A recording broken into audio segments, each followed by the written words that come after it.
Get out అని గట్టిగా అరిచి అభినవ్ని కారులో నుంచి తోసేసి, నేను నీ ఇంటి గడప కూడా తొక్కను, ఫ్యూచర్లో కూడా నీతో కలిసి ఉంటానని హోప్స్ పెట్టుకోకు.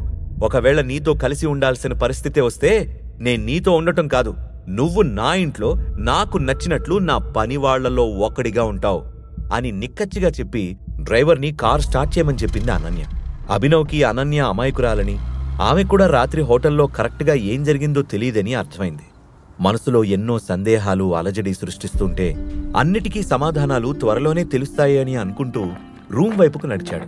రూమ్కి చేరుకుని బెడ్ మీద పడుకుని, ఈరోజు ఈ రింగ్ లేకపోతే నా జీవితం ఏమయ్యేదో అనుకుంటూ నిద్రలోకి జారుకున్నాడు అభినవ్. ఆ మరుసటి రోజు యథావిధిగా అలారం శబ్దం మోగింది. ఎప్పుడూ వచ్చే కలలో నుంచి ఉలిక్కిపడి నిద్రలేచాడు అభినవ్. మొట్టమొదటిగా అక్రమ్ గుర్తొచ్చాడు. ఇన్నేళ్లుగా ఎంతో నమ్మకంగా తన తండ్రి కంపెనీలను, మనుషులను జాగ్రత్తగా కాపాడుకుంటూ వస్తున్న అక్రమ్కి మనసులోనే థ్యాంక్స్ చెప్పుకున్నాడు.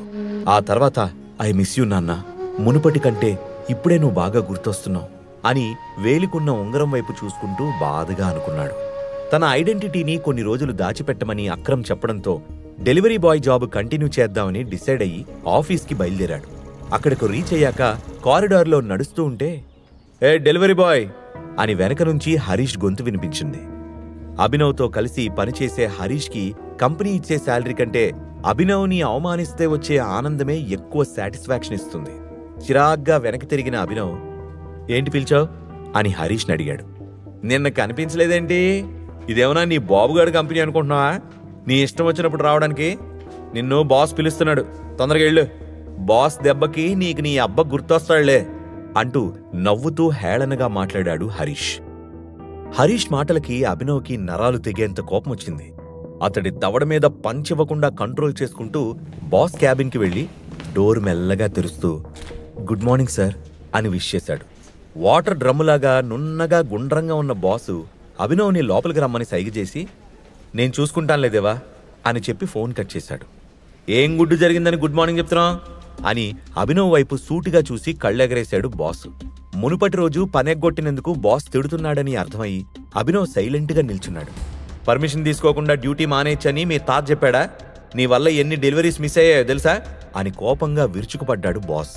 నాకు ఎవ్రీ మంత్ ఒక క్యాజువల్ లీవ్ ఉంటుంది కదా సార్ అని కోపాన్ని అణుచుకుంటూ మర్యాదగా అడిగాడు అభినవ్.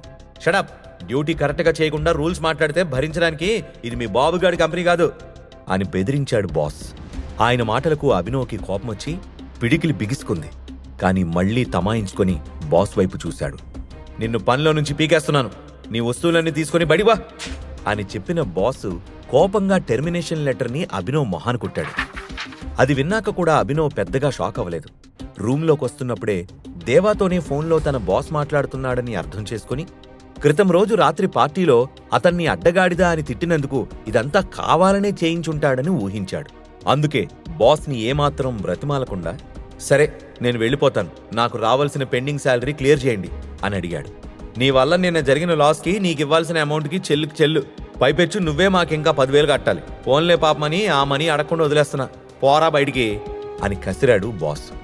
నేనొక్కరోజు రాకపోతే 25,000 నష్టం వచ్చిందంటే నేను నమ్మను. నా శాలరీ ఇవ్వకపోతే నేను ఇక్కడి నుంచి కదిలే ప్రసక్తే లేదు అని వాయిస్ పెంచాడు అభినవ్.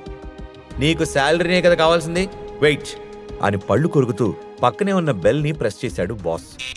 నెక్స్ట్ మినిట్ గది తలుపులు తెచ్చుకొని 3 బౌన్సర్లు లోపలికి రాగానే త్రో హిమ్ అవుట్ అని ఆర్డర్ వేశాడు బాస్. ఒక్కసారిగా అభినవ్ మీదకు దూకారు బౌన్సర్లు.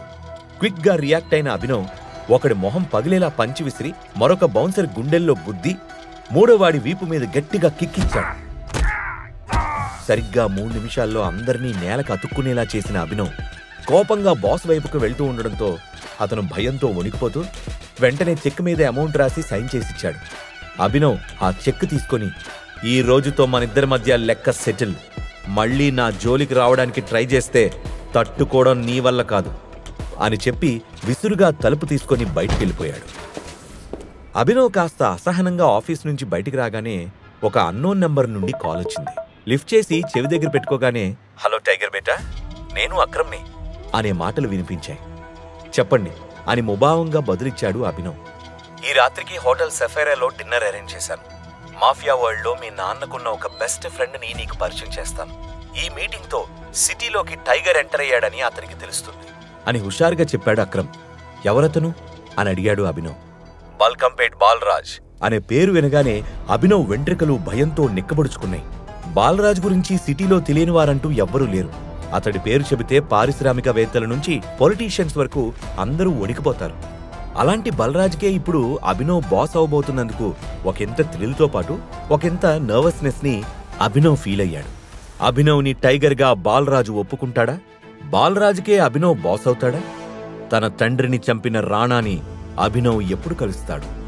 అతన్ని కలిశాక ఏం జరుగుతుంది? ఈ ప్రశ్నలకు సమాధానాలు తెలుసుకోవాలంటే నెక్స్ట్ ఎపిసోడ్ వినాల్సిందే. క్రింద ఇచ్చిన లింక్ ని క్లిక్ చేసి పాకెట్ ఎఫ్ఎం యాప్ ని ఇన్స్టాల్ చేసుకోండి. Stay tuned to Pocket FM.